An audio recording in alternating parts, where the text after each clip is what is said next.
요즘 세계 뉴스를 보다 보면 유독 자주 등장하는 단어가 있습니다. 바로 방산입니다. 전쟁, 분쟁, 안보 위기라는 말이 낯설지 않은 시대가 되었고, 그 중심에서 한국 방산이 반복해서 언급되고 있습니다. 과거에는 방산 강국하면 특정 몇 나라만 떠올랐지만, 이제는 한국이 그 명단에 자연스럽게 포함되고 있습니다. 그렇다면 왜 지금 세계는 한국 방산을 주목하고 있고, 나아가 장기 파트너로 선택하고 있는 걸까요? 먼저 최근 한국 방산의 실적부터 살펴볼 필요가 있습니다. 한국 방산 수출은 단기간에 급증한 것이 아닙니다. 수년간 축적된 기술력과 생산 경험, 그리고 실제 운용을 바탕으로 한 신뢰가 쌓이면서 점진적으로 성장해 왔습니다. 특히 최근 몇 년간 한국 방산 기업들은 대규모 계약을 연이어 체결하며 세계 시장에서 존재감을 분명히 드러내고 있습니다. 여기서 중요한 점은 단순히 계약 금액이 커졌다는 사실이 아닙니다. 계약 구조가 바뀌고 있다는 점입니다. 과거에는 일부 무기 체계만 수출하는 형태였다면 최근에는 유지, 보수 훈련 체계 기술 지원까지 포함한 종합 계약이 늘어나고 있습니다. 이는 수출국 입장에서 한국 방산을 단기 거래 대상이 아니라 장기 파트너로 보고 있다는 의미입니다. 왜 이런 변화가 일어나고 있을까요? 가장 큰 이유는 세계 안보 환경의 변화입니다. 지금 세계는 단기간에 안정될 가능성이 낮습니다. 전쟁이 한 지역에서 끝나도 다른 지역에서 긴장이 발생하고 공급망과 에너지 문제까지 함께 얽혀 있습니다. 이런 상황에서 각국은 단순히 무기를 많이 보유하는 것이 아니라 신속하게 대응할 수 있는 체계를 갖추는 것을 더 중요하게 생각하고 있습니다. 한국 방산은 이 지점에서 강점을 보입니다. 한국 무기는 실전 운용을 전제로 개발되어 왔습니다. 오랜 기간 안보 위협 속에서 군 체계를 유지해온 특성상 실제 상황에서 바로 사용할 수 있는 설계가 자연스럽게 반영되었습니다. 이런 배경은 해외 수입국들에게 큰 신뢰 요소로 작용합니다. 또 하나 중요한 요소는 생산과 납기입니다. 방산 시장에서 아무리 성능이 좋은 무기라도 수년 뒤에 받을 수밖에 없다면 선택에서 밀릴 수 있습니다. 실제로 많은 국가들이 지금 당장 전력 보강이 필요한 상황에 놓여 있습니다. 한국 방산은 비교적 빠른 생산 능력을 갖추고 있고 계약 이후 인도까지 걸리는 시간이 짧다는 평가를 받고 있습니다. 이 점은 실전 상황을 고려하는 국가들에게 결정적인 선택 이유가 됩니다. 가격 대비 성능 역시 빼놓을 수 없습니다. 한국 방산은 무조건 저렴한 무기라는 이미지와는 다릅니다. 성능은 충분히 검증되었고 가격은 합리적인 수준이라는 평가를 받고 있습니다. 방산 예산이 제한된 국가들 입장에서는 이 균형이 매우 중요합니다. 특히 장기 유지 비용까지 고려하면 한국 방산의 경쟁력은 더욱 부각됩니다. 실적 측면에서 보면 한국 방산 수출은 특정 지역에만 집중되어 있지 않습니다. 유럽, 중동, 아시아 등 다양한 지역으로 확산되고 있습니다. 이는 한국 방산이 특정 지정학적 진영에만 묶여 있지 않다는 점을 보여줍니다. 정치적 부담이 상대적으로 적다는 점도 많은 국가들에게 매력적으로 작용합니다. 여기서 또 하나 주목해야 할 점은 기술 이전과 협력 구조입니다. 한국 방산은 단순히 완제품을 판매하는 데 그치지 않고 공동 생산이나 기술 협력에 대해서도 비교적 유연한 태도를 보이고 있습니다. 이는 방산을 단순 소비가 아니라 산업 육성의 기회로 보고 있는 국가들에게 큰 장점으로 작용합니다. 이런 구조는 한국 경제에도 중요한 의미를 갖습니다. 방산 수출은 단순히 몇 개 기업의 매출 증가로 끝나지 않습니다. 방산 산업은 수많은 협력 기업과 연결되어 있고 소재 부품 장비 산업까지 함께 움직입니다. 특히 기술 기반 중소기업과 지역 산업단지에 안정적인 일감을 제공하는 역할을 합니다. 방산 수출이 늘어나면 고용도 함께 증가합니다.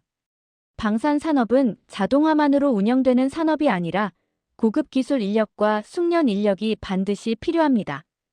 연구 개발 설계 품질 관리 운영 인력까지 폭넓은 고용이 발생합니다. 이는 지역 경제 활성화와 기술 인력 양성으로 이어집니다. 외화 확보 측면에서도 방산 수출은 매우 중요합니다. 대부분 달러 기반 장기 계약이기 때문에 외화 유입이 안정적으로 이루어집니다. 이는 환율 변동 상황에서도 국가 경제에 완충 역할을 합니다. 단기 수출과 달리 방산 수출은 장기적이고 구조적인 안정성을 제공합니다.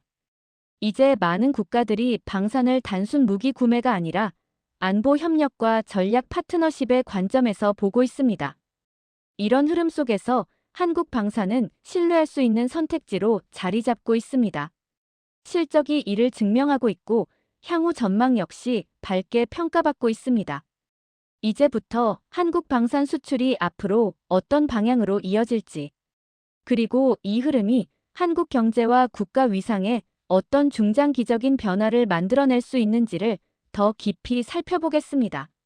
지금의 방산 수출 확대를 단기 호황으로만 보면 안 되는 이유가 바로 여기에 있습니다.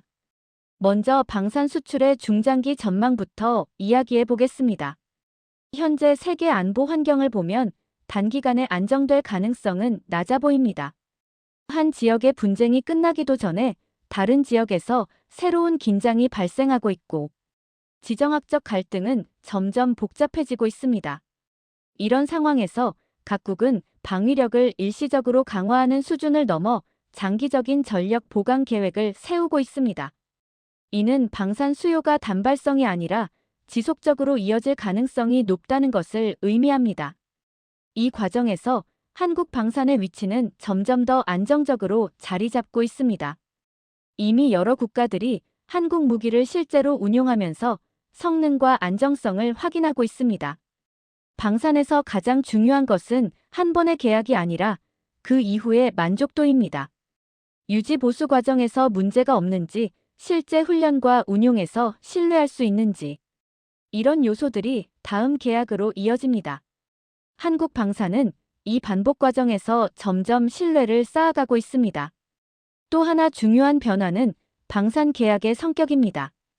과거에는 무기 체계 중심의 계약이 많았다면 이제는 종합 시스템 계약이 늘어나고 있습니다. 무기 공급 훈련 체계 운영 지원 성능 개량까지 포함하는 형태입니다. 이는 계약 기간을 길게 만들고 수익 구조를 안정적으로 만들어줍니다. 한국 방산 기업 입장에서는 연구개발 투자 여력이 커지고 기술 경쟁력을 더 끌어올릴 수 있는 기반이 됩니다. 이제 한국 경제 전반에 미치는 영향을 살펴보겠습니다. 방산 수출은 수출 구조를 질적으로 바꿉니다. 단가가 낮고 가격 경쟁에 의존하던 수출 비중이 줄어들고 기술 중심 고부가가치 수출 비중이 늘어납니다. 이는 경제가 외부 충격에 덜 흔들리는 구조로 바뀌고 있다는 신호입니다. 방산 산업은 다른 산업과의 연계 효과도 큽니다. 소재 부품 장비 산업 전자통신 소프트웨어 산업까지 함께 성장합니다. 특히 반도체 센서 통신 기술은 방산과 민간 산업을 동시에 끌어올리는 역할을 합니다. 이런 기술 확산 효과는 시간이 지날수록 누적되어 국가 산업 전반의 경쟁력을 높입니다. 고용 측면에서도 방산 수출 확대는 중요한 의미를 가집니다. 방산 산업은 고급 기술 인력 중심 산업입니다. 연구 개발 설계 시험 품질 관리 운영 인력이 지속적으로 필요합니다. 이는 단기 일자리가 아니라 장기적인 전문 일자리로 이어지는 경우가 많습니다. 이런 고용 구조는 소비 안정과 내수 기반 강화에도 긍정적인 영향을 줍니다. 지역 경제 측면에서도 방산 산업의 역할은 점점 커지고 있습니다. 방산 생산 기지와 연구시설은 수도권뿐만 아니라 지방에도 분포해 있습니다. 방산 수출이 늘어나면 자연스럽게 지역 산업단지와 협력 기업들이 함께 성장합니다. 이는 지역 균형 발전과 인구 유출 완화에도 도움이 됩니다. 외환과 금융 측면에서도 방산 수출은 중요한 역할을 합니다. 방산 계약은 대부분 달러 기반이고 계약 규모도 큽니다. 또한 장기 계약이 많아 외화 유입이 안정적으로 이루어집니다. 이는 환율 변동성 완화와 금융시장 신뢰도 유지에 긍정적인 영향을 줍니다. 특히 세계 경제 불확실성이 커질수록 이런 안정적인 외화 수입원은 국가 경제의 안전판 역할을 합니다. 외교와 국제관계 측면에서도 방산 수출의 의미는 큽니다.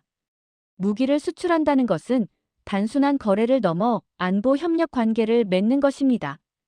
방산 수출국과 수입국은 자연스럽게 군사훈련 정보 교류 전략 협력으로 관계가 확장됩니다. 이는 한국의 외교적 영향력을 넓히는 데에도 중요한 역할을 합니다. 또한 방산은 국가 신뢰도의 지표이기도 합니다. 무기는 아무 나라에서나 아무 기준으로 구매하지 않습니다. 기술력, 생산 능력, 계약 이행 능력, 정치적 안정성까지 종합적으로 평가합니다. 한국 방산이 선택되고 있다는 사실은 한국이라는 국가가 신뢰할 수 있는 파트너로 인식되고 있다는 뜻입니다. 이런 신뢰는 방산을 넘어 다른 산업 수출과 외교 관계에도 긍정적인 영향을 미칩니다. 물론 과제도 분명히 존재합니다. 기술 경쟁은 더욱 치열해질 것이고 국제 규제와 정치적 압박도 커질 수 있습니다. 방산 산업 특성상 윤리와 책임에 대한 요구도 점점 높아질 것입니다. 하지만 지금까지의 흐름을 보면 한국은 이런 과제를 인식하고 있으며 제도와 전략을 점점 정교하게 다듬고 있습니다. 중요한 것은 방향입니다. 한국 방산은 더 이상 단순한 무기 수출 산업이 아니라 국가 전략 산업으로 자리 잡고 있습니다. 기술력, 생산 능력, 신뢰를 기반으로 한 방산 수출은 한국 경제의 새로운 성장 축이 되고 있습니다. 그리고 이 흐름은 단기간에 끝날 가능성이 낮습니다. 다시 처음 질문으로 돌아가 보겠습니다. 왜 세계는 한국 방산을 장기 파트너로 선택하고 있을까요? 그 이유는 실적이 증명하고 있고 전망이 뒷받침하고 있습니다. 빠른 납기, 검증된 성능, 합리적인 비용, 안정적인 협력 구조, 그리고 신뢰. 이 모든 요소가 결합되면서 한국 방산은 세계 시장에서 점점 더 중요한 위치를 차지하고 있습니다. 한국 방산 수출의 확대는 단순한 산업 성장 이상의 의미를 갖습니다. 이는 대한민국이 기술 강국을 넘어 전략 강국으로 이동하고 있다는 신호이며 경제 발전과 국가 위상 상승이 함께 이루어지고 있다는 증거입니다. 앞으로 이 흐름이 어디까지 이어질지 세계는 계속해서 한국을 주목하게 될 것입니다.